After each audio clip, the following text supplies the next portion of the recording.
জুলাই মাসে অন্নপূর্ণা ভাণ্ডার প্রকল্পের আওতায় মহিলারা ডবল অর্থ অর্থাৎ ৬,০০০ টাকা সরাসরি পাবেন এমন ঘোষণা দিয়েছেন মুখ্যমন্ত্রী শুভেন্দু অধিকারী। তিনি একই সঙ্গে এই প্রকল্পের নতুন ৫টি নিয়মও ঘোষণা করেছেন। আজকের ভিডিওতে আমরা এই সব পরিবর্তন ও নতুন যে আপডেট রয়েছে সেই আপডেট বিস্তারিতভাবে তুলে ধরবো আপনাদের সম্মুখে। তাই ভিডিওটা শুরু থেকে শেষ পর্যন্ত অবশ্যই দেখবেন এবং দেখতে থাকুন। আপনি জানতে পারবেন জুলাই মাসে কোন মহিলারা ৬,০০০ টাকা পাবেন এবং কারা পাবেন ৩,০০০ টাকা। এর আগে আমরা সরকারের তরফ থেকে দেওয়া সাম্প্রতিক ঘোষণা এবং অন্নপূর্ণা ভাণ্ডারের আপডেটগুলো এক ঝলকে একটু দেখে নেব। পশ্চিমবঙ্গে নতুন সরকার একটু আগেই গঠন হয়েছে, আর তারপর থেকেই মহিলাদের জন্য আর্থিক সাহায্যের প্রকল্পটি নিয়ে জনমতে যথেষ্ট উত্তেজনা ও আলোচনা চলছে। পূর্বে লক্ষ্মীর ভাণ্ডার নামে চালু থাকা এই প্রকল্পের এখন নতুন করে অন্নপূর্ণা ভাণ্ডার বা অন্নপূর্ণা যোজনা হিসেবে পরিচিতি পেয়েছে এবং নতুন এই প্রকল্পের আওতায় মহিলা উপভোক্তারা প্রত্যেক মাসে ৩,০০০ টাকা করে আর্থিক সহায়তা পাওয়ার কথা। জুন মাসের প্রথম সপ্তাহে প্রকল্পের প্রথম পর্যায়ে অর্থ সরাসরি মহিলার উপভোক্তাদের ব্যাংক অ্যাকাউন্টে পাঠানো শুরু হয়। তবে প্রথম কিস্তি বন্টনের পর দেখা যাচ্ছে রাজ্যের বড় একটা অংশের মহিলারা এখনও পর্যন্ত তাদের টাকা পাননি। এই অবস্থা যখন জুলাই মাসে প্রায় আসন্ন, চারপাশে প্রশ্ন বেড়ে যাচ্ছে, যারা জুন মাসে ৩,০০০ টাকা করে পাননি তারা কি জুলাইয়ের 3,০০০ টাকা পাবেন, বা 2 মাসের মিলিয়ে মোট ৬,০০০ টাকা একসঙ্গে পাওয়া যাবে কি না। এই সব নিয়ে রাজ্য সরকারের আসল প্রশাসনিক অবস্থা কেমন তা নিয়ে বিস্তারিত আলোচনা হয়েছে। ভিডিওটি শেষে নিঃসন্দেহে আপনি বুঝতে পারবেন জুন এবং জুলাই মাসের টাকাগুলো একসাথে মিলিয়ে ৬,০০০ টাকা পাওয়া যাবে কি না। সামাজিক যোগাযোগ মাধ্যমে অনেক গুজব ছড়ালেও সরকার এখন পর্যন্ত কোনো এই ডবল পেমেন্ট বা ডবল কিস্তি বিষয়ে কোনো অফিসিয়াল নির্দেশিকা বা বিজ্ঞপ্তি জারি করেনি। সংশ্লিষ্ট বিভাগ এখনও এ ব্যাপারে চূড়ান্ত সিদ্ধান্ত নেয়নি। তাই নিশ্চিতভাবে এই মুহূর্তে কেউ বলতে পারছে না জুলাই মাসে প্রায় ৬,০০০ টাকা একসাথে পাওয়া যাবে কি না। যতক্ষণ পর্যন্ত সরকার থেকে অফিসিয়াল ঘোষণা আসেনি ততক্ষণ এই বিষয়ে কিছু বলা সম্ভব নয়। সরকারিভাবে যেহেতু কোনো রকম বিজ্ঞপ্তি প্রকাশ পায়নি, তবুও অতীতে এমন বড় আর্থিক প্রকল্পগুলো পরিচালনার অতীত থেকে বোঝা যায় এবং একসাথে টাকার সম্ভাবনা তৈরি হয়। পুরনো লক্ষ্মীর ভাণ্ডার বা যুবসাথী প্রকল্প প্রথম মাসে টাকা না পেলেও পরবর্তী মাসে জমিয়ে টাকার বরাদ্দ একসাথে দেওয়া হয়েছে। তাই এমন ভাবনা এখনও অনেকেই পোষণ করেছেন যে জুন মাসে টাকার বকেয়া থাকলে জুলাই মাসে 2 মাসের একসঙ্গে টাকা জমা হতে পারে, কিছুটা সঠিকতা রয়েছে। বিষয়টি একটু বোঝানোর জন্য বলা যেতে পারে, অনেকেই জুন মাসের শুরুতেই বা ওই মাসের প্রথম সপ্তাহ থেকেই ফর্ম পূরণ করেছেন। সরকারও জানিয়েছিল তারা টাকা দেবে। কিছু অংশ টাকা তোলা হয়েছে, তবে এখনও অনেকেই পাননি। তাই প্রশ্নটা নতুন করে উঠছে যে তারা কি বাস্তবে জুন আর জুলাইয়ের টাকা একসাথে পাবেন কি না। এই প্রসঙ্গে সরকার থেকে একটি আপডেট এসেছে। এটাতে স্পষ্টভাবে উল্লেখ করা হয়েছে যে যদি কোনো উপভোক্তার নাম সরকারি তালিকাতে থাকা সত্ত্বেও প্রযুক্তিগত বা প্রশাসনিক কোনো জটিলতার কারণে মাসিক টাকা আটকে যায়, তবে পরবর্তী মাসে বকেয়া অর্থ পাঠানোর নিয়মিত রয়েছে।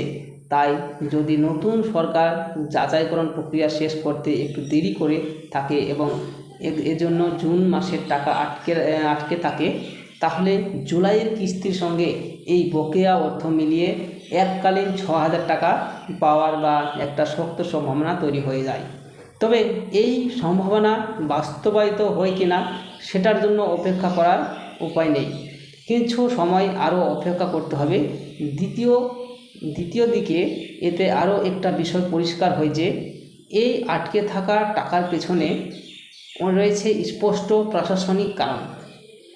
নতুন সরকারের অধীনে প্রকল্পটি পুনর্বিন্যাসের কারণে যাচাইকরণের ধাপগুলো আগের তুলনায় অনেক বেশি কঠোর হয়েছে।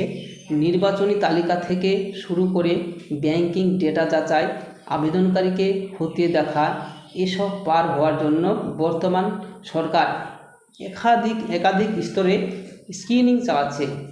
এই ব্যাপক প্রশাসনিক পরিবর্তন এবং তথ্য হস্তান্তর প্রক্রিয়ার জটিলতার কারণে প্রথম কিস্তিতে নাম থাকা অনেকেই ব্যাংক অ্যাকাউন্টে চার্জ হয়নি। প্রশাসনের একাংশ মনে করেছে আজকের দিনে এত বিশাল সংখ্যক উপভোক্তার তথ্য সঠিকভাবে ব্যাংকিং সিস্টেমের সঙ্গে সম্পৃক্ত করতে দেরি হওয়াটা স্বাভাবিক, আর এর প্রভাব পড়েছে জুন মাসের টাকার বিলম্বে। এমনকি এই ধরনের কঠোর যাচাইকরণ ও তথ্য গ্রহণ প্রক্রিয়া হওয়াতে সময় লেগে যাচ্ছে, যার কারণে অনেক মহিলা এখনও তাদের টাকা পাচ্ছেন না। এই কাজ শেষ হওয়ার পরে নতুন করে একটা ফেরত পৌঁছে যাচ্ছে ব্যবস্থা সম্ভাবনা হবে। গতিপথে কোনো গতি পেতে দেরি চলেছে, কিন্তু সঠিক তথ্য যাচাইয়ের সময় নিয়েই সরকার কাজ করছে। যেহেতু সরকারি নির্দেশিকা এখনও প্রকাশিত হয়নি, তাই আপনার অবস্থার সাধারণ উপভোক্তাদের জন্য একটাই বড় উপদেশ, সবার ধৈর্য ধরে অপেক্ষা করুন। কোনো গুজব বা ভিত্তিহীন খবরের কারণে আতঙ্ক বা বিভ্রান্তি ভোগ করবেন না।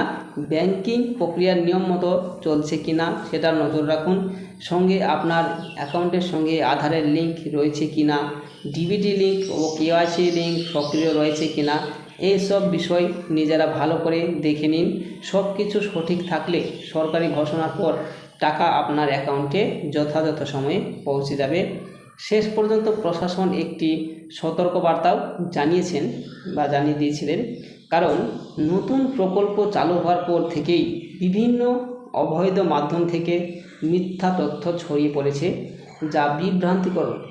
কেউ যেন অনাকাঙ্ক্ষিত ভুয়া তারিখ কিংবা ভুয়ো নিয়ম নিয়ে বিভ্রান্ত না হয়ে সরকারি অফিসিয়াল পোর্টালে অথবা সরকার প্রদত্ত বিজ্ঞপ্তির উপরে নির্ভর করে তথ্য গ্রহণ করবেন। এখন পর্যন্ত সরকারি কোনো বিজ্ঞপ্তি ছাড়াই ৬,০০০ টাকা একসাথে পাওয়ার গুজবকে সত্য বলে বিবেচিত করা অযৌক্তিক বা যৌক্তিক নয়। আশা করা যাচ্ছে আগামী জুলাই মাসের প্রথম সপ্তাহের মধ্যে জটিলতাগুলো কমিয়ে সরকারের তরফ থেকে স্পষ্ট গাইডলাইন আসবে, সে সময়ে নির্দিষ্ট তথ্য জানা সম্ভব হবে। তাই বর্তমান মুহূর্তে সবচেয়ে সঠিক পথ হলো শুধুমাত্র সরকারি ঘোষণা বা নির্দেশনার অপেক্ষা করা। তাই এই মুহূর্তে আমাদের হাতে যে তথ্য এসেছে সেটি তুলে ধরা হলো। আপনি বুঝতে পারছেন এই মুহূর্তে ৬,০০০ টাকা বা জুলাই মাসের অর্থ একসঙ্গে পাবার যে ব্যাপার, সেটি এখনও সরকারিভাবে নিশ্চিত হয়নি বা কোনো নোটিশ দেওয়া হয়নি। সেই জন্য আপনারা এই গুজবে কান দেবেন না। তবে অতীতে লক্ষ্মীর ভাণ্ডার অথবা যুবসাথীর সময় যারা প্রথম মাসের টাকা পাননি, পরবর্তীতে ২ মাসের টাকা একসঙ্গে পেয়েছেন, তার ফলে এই নতুন প্রকল্পের সম্ভবত একই ধরনের ব্যবস্থা থাকতে পারে বলে সকলে এই বিষয়ের উপর কথা চর্চা করছেন। তাই অপেক্ষা করাটাই বুদ্ধিমানের কাজ। আমার ধারণা অনুযায়ী জুন মাসের টাকা ৩ তারিখের কাছাকাছি সবার অ্যাকাউন্টে পৌঁছে যেতে পারে, কিন্তু ভেরিফিকেশন প্রসেস এতটাই কঠোর এবং নানা নিয়ম পাল্টানোর কারণে এখন দেরি হচ্ছে। হয়তো এই 2 মাসের অর্থ একসঙ্গে আসতে পারে, বিশেষ করে যারা হারিয়েছেন তাদের নাও আসতে পারে। তবে কোনোভাবেই আশা রাখতে পারেন, কোনো রকমভাবে আশা রাখতে পারেন মোটেই টাকা মিস হবে না। বিশেষ করে ভবিষ্যতে সেটা অন্য কোনো মাসে অ্যাড করে দেওয়া হবে। তাই ধৈর্য রাখা জরুরি। আশা করছি ভিডিওটি আপনার ভালো লেগেছে। ভিডিওটি যদি ভালো লেগে থাকে তাহলে লাইক করবেন, আমাদের এই চ্যানেলটিকে সাবস্ক্রাইব করবেন এবং আমাদের এই গুরুত্বপূর্ণ তথ্যটি আপনার বন্ধুবান্ধবের মাধ্যমে সকলের মাধ্যমে ছড়িয়ে দিবেন, যেন তারা এই বিষয়গুলি জেনে থাকে। আর চ্যানেলটিকে সাবস্ক্রাইব করুন। Thank you.